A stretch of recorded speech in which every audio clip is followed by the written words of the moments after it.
Друзья, я вас всех приветствую, меня зовут Артем, и в этом блоге я буду вам рассказывать про один из самых любимых праздников в Республике Ингушетия, который называется Мархаш. Если вы не знаете, что это за праздник и как его празднуют, тогда прямо сейчас подписывайтесь, ставьте лайк, пишите ваши комментарии и никуда не уходите, потому что будет интересно. Поехали!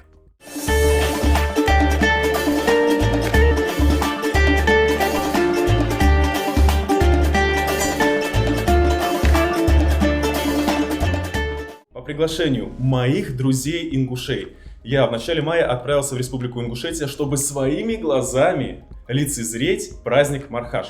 Мархаш, так праздник звучит по-ингушски, но более широкой аудитории он знаком как праздник Ураза-Байрам, который празднуют абсолютно все мусульмане в мире сразу после поста Рамадан. Праздник Ураза-Байрам длится целых 3 дня, и вот вкратце про каждый из этих дней я хотел бы вам рассказать. Сразу хочу, чтобы никто из вас не обижался. Я знаю, что меня смотрит большое количество мусульман по своей религии, да?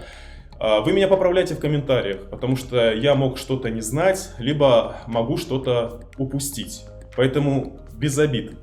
Так вот, несмотря на то, что в Ингушетии на протяжении, наверное, всех 10 дней, сколько я там находился, шел непрерывный, нескончаемый дождь, который абсолютно полностью смыл и стер все мои планы, мне все-таки удалось кое-что для вас поснимать. И я с радостью хочу поделиться всем тем, что я увидел, с вами. Я просто покажу вам один раз стол, как выглядит у ингушей на праздник Уразы-Байрам, ну и не только. Как я уже сказал, праздник Мархаш Ураза-Байрам длится целых 3 дня. И вот в первый день нужно обязательно посетить всех близких родственников.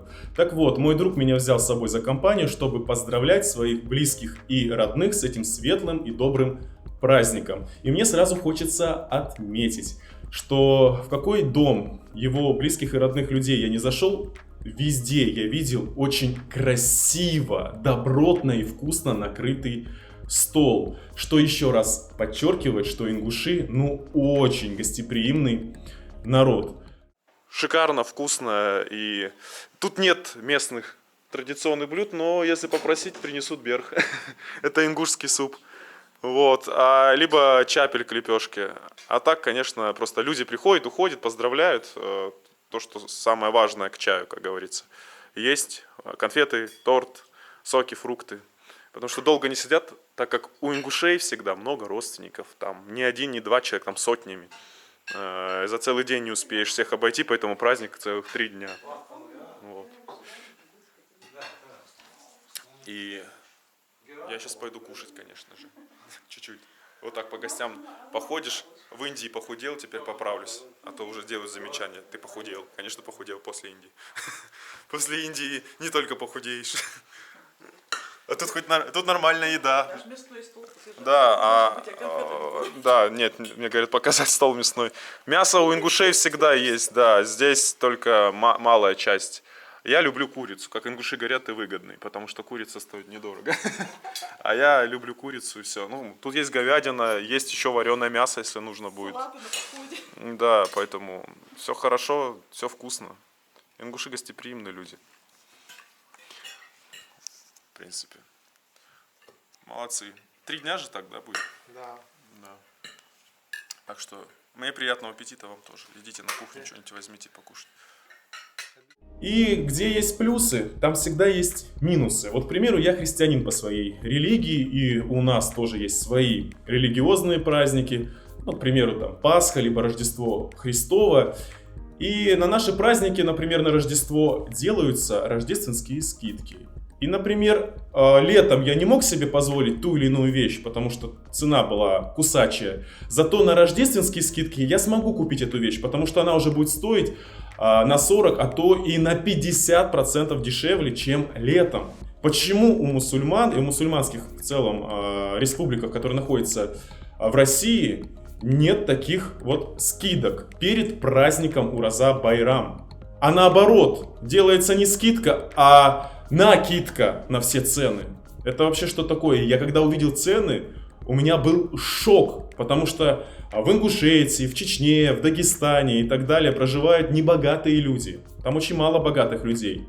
Там достаточно много бедных семей, которые, к примеру, не могут себе даже на праздник раз в год позволить купить ананас. И дети там многие не пробовали никогда его в жизни. Но неужели нельзя как-то местной власти урегулировать эти цены и сделать доступные фрукты, овощи, мясо, в целом продукты, чтобы хотя бы раз в год ваши дети попробовали какой-то экзотический фрукт. Я тоже был ребенком, я тоже вырос в селе, я тоже многое не видел, но мои родители старались, знаете, и у нас хоть была какая-то возможность там, в Барнауле, что-то ухватить со скидкой, то в Ингушетии, к примеру, этой возможности не было. И для меня это очень странно, когда свои, да, братья по вере, по крови обдирают своих же. Ну где это такое видано? Ну для меня лично это ненормально. И вот хотелось бы, чтобы если вдруг меня будут смотреть власти, задумались над этим и в следующем году все-таки смотрели и урегулировали цены хотя бы за 2 недели до праздника. Потому что многие, я знаю лично, берут деньги в долг, чтобы был вот такой вот красивый стол. И на мой взгляд, это тоже неправильно. Ну как-то нужно помогать своим братьям и сестрам по вере, правда же? Дай бог, чтобы вы меня услышали. А вообще, в этой жизни нам всем нужно друг другу помогать, вне зависимости от религии. Как я говорил, вся сила России в нашем единстве, поэтому мы с вами не должны делиться. И, к примеру, мой блог как раз-таки работает, да, в этом направлении. Я хотел бы, чтобы наши народы внутри страны объединялись. И вот такие вот праздники, кстати, помогают этому.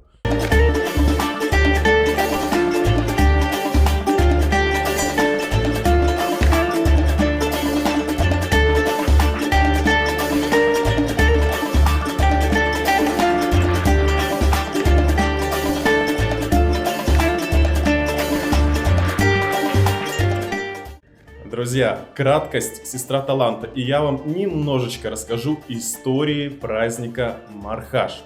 Так вот, Мархаш – один из самых главных праздников Ингушетии.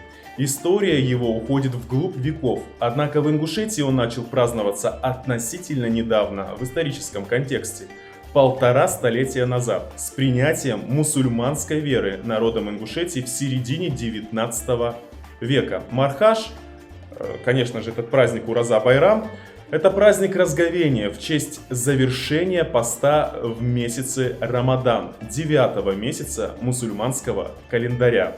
В Ингушетии этот праздник получил свой неповторимый национальный колорит. В этот же день обязательно нужно посетить могилы предков, чтобы прочитать молитвы за упокой всех тех, кого уже нет сегодня с нами в этой жизни. Мы приехали на кладбище в Чермене с моими друзьями. И я таким образом со своим другом отправились в пригородный район. Да-да, тот самый, про который я уже говорю на протяжении 3,5 лет. Потому что пригородный район – это исконные исторические земли ингушей, которые были незаконно переданы в прошлом веке, в 1944 году, после того, как, опять же, ингушей незаконно депортировали и абсолютно необоснованно в Среднюю Азию. И вот по сей день из-за этих земель происходят недопонимания, конфликты, но сейчас не про это. А про то, что это кладбище находится в селе Чермен, в прошлом это село носило название до депортации ингушей Мочхюрт-Базоркина. Именно там находится родовое кладбище фамилии моего друга, где покоятся его самые близкие и родные люди. И несмотря на тот дождь, который был, мой друг, да, со своими сыновьями, они молились за упокой своих близких и родных. Ну а я, конечно же, за всем наблюдал со стороны. И там же на кладбище я встретил очень много моих людей, подписчиков. И в принципе, если я что-то хочу узнать да, про Ингушетию и про ее историю, я всегда еду в пригородный район, потому что люди, которые там проживают, как никто другие, знают историю и знают ту несправедливость, которая совершалась в целом в те очень сложные времена при Сталине.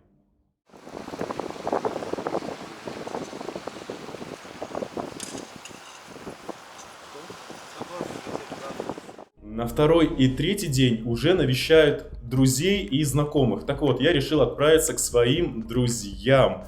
Сначала заглянул в Карабулак, а потом поехал в село Кантышево. Так вот, в Карабулаке у меня проживает мой друг, которому в этом году исполнится целых 95 лет. Его зовут Саражудин Погоров, и вам уже это имя знакомо, потому что у меня есть несколько выпусков с этим замечательным ингушом, который видел многое за всю свою длительную жизнь.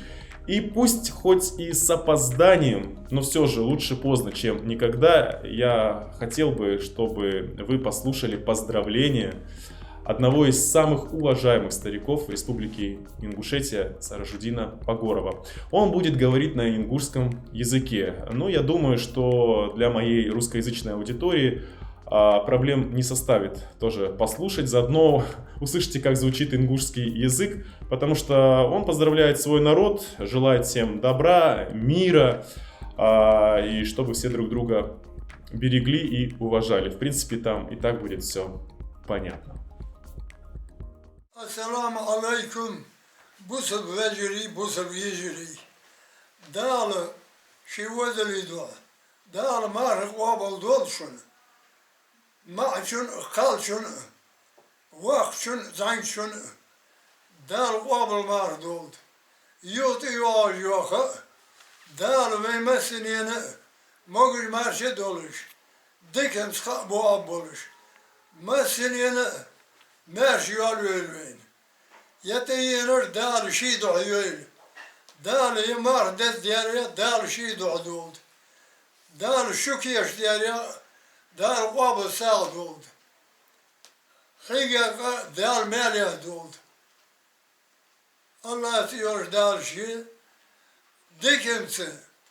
Veyni diyet yoğunu dikimse bu aboluş. Dema bu. Dema ham gudduasış.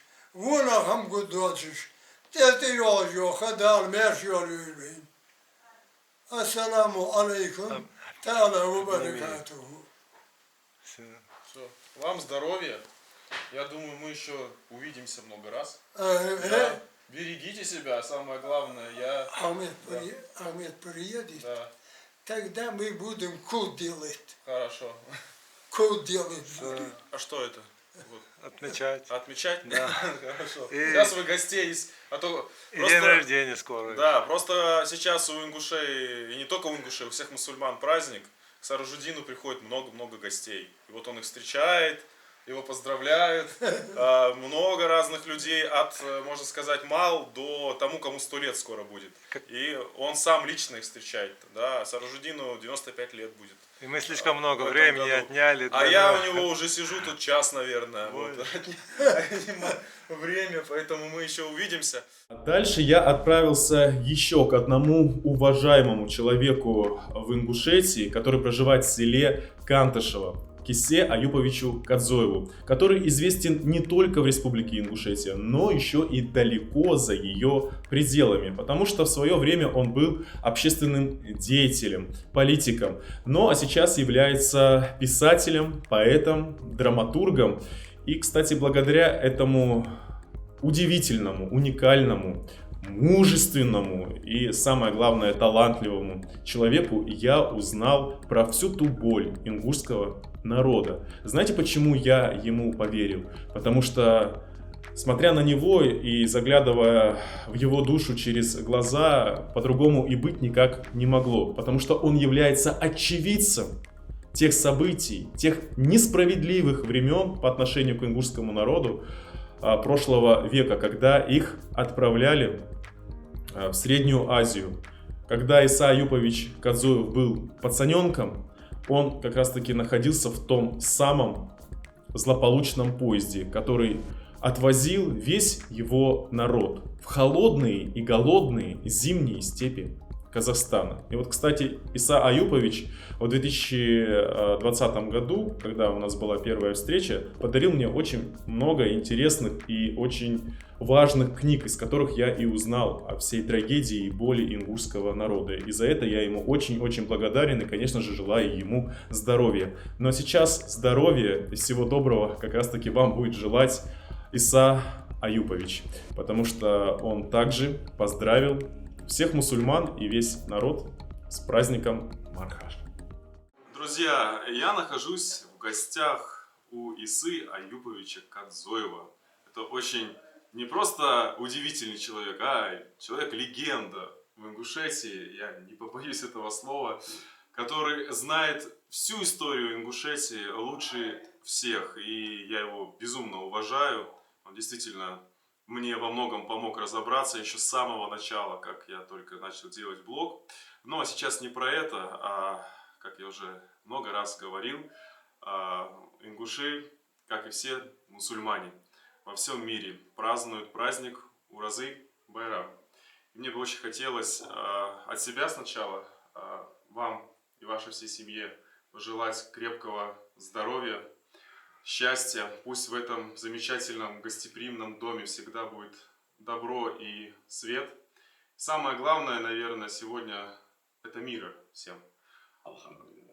И, конечно же, Иса, я бы и вас хотел попросить, чтобы вы поздравили мусульман, поздравили свой народ гостеприимный, замечательный, который всегда вот так встречает. Очень называется ингушский чай. Вот, какие-то пожелания.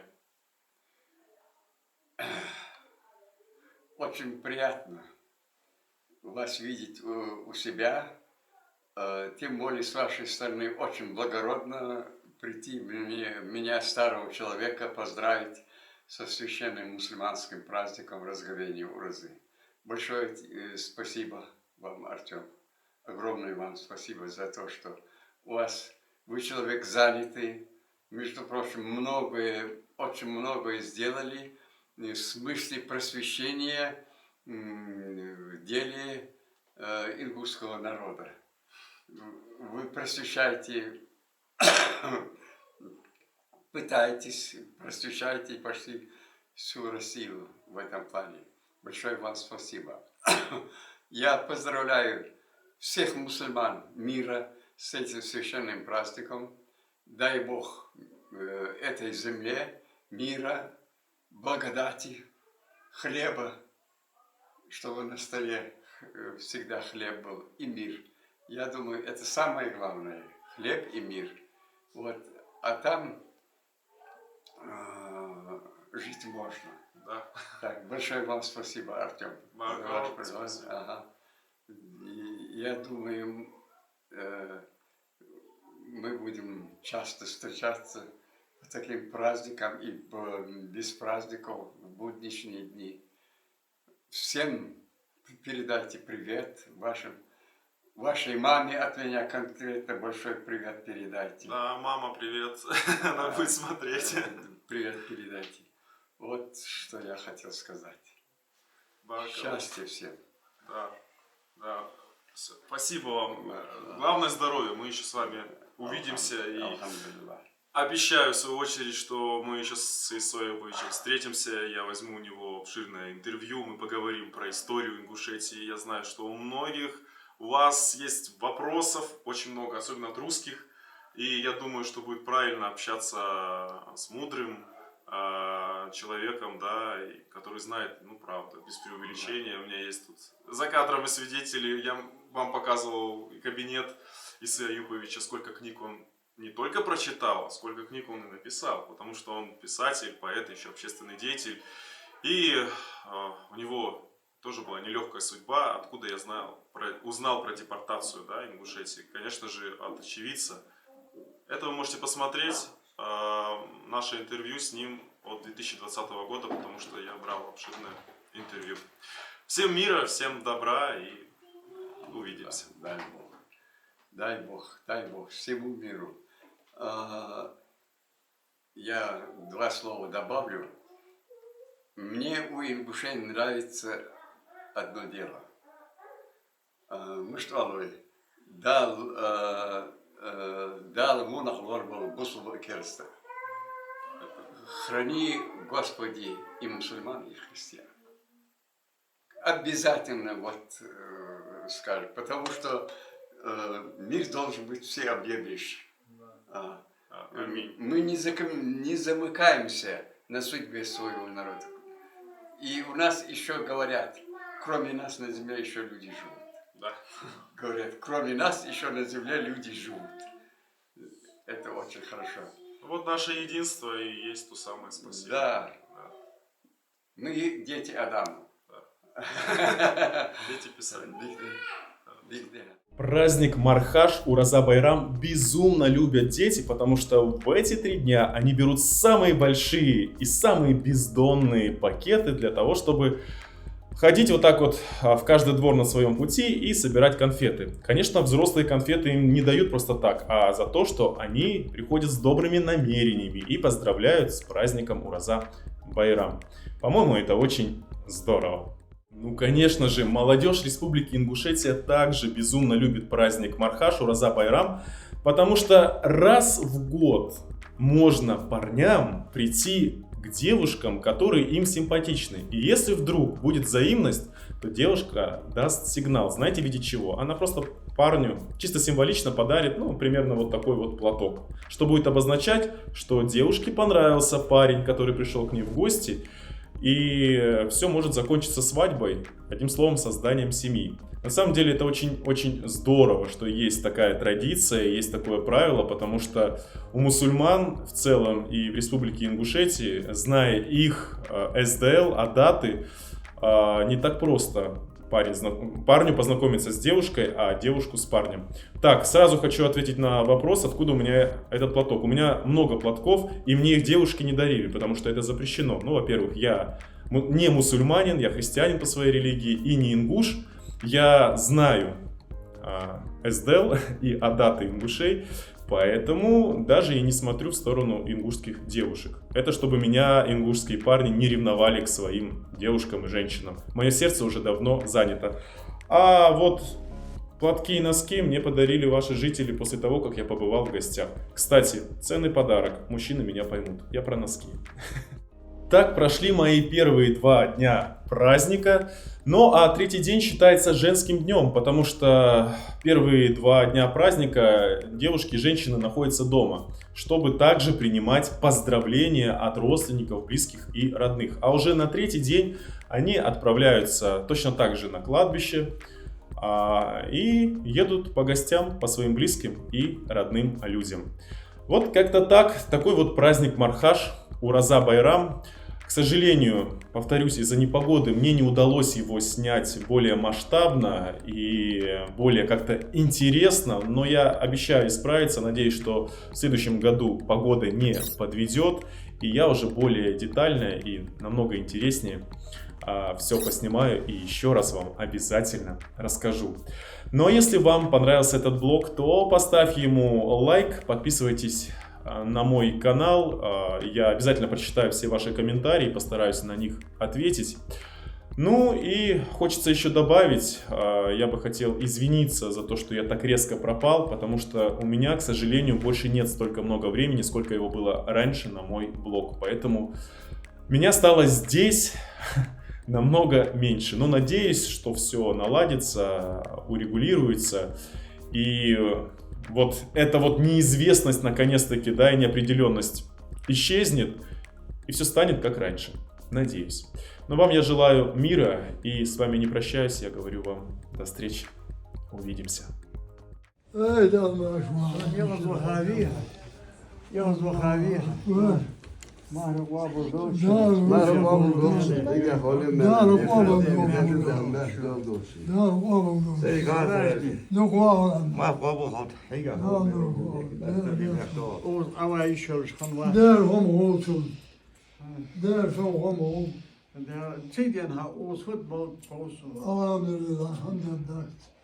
Ahosh, what's the last? Ну что,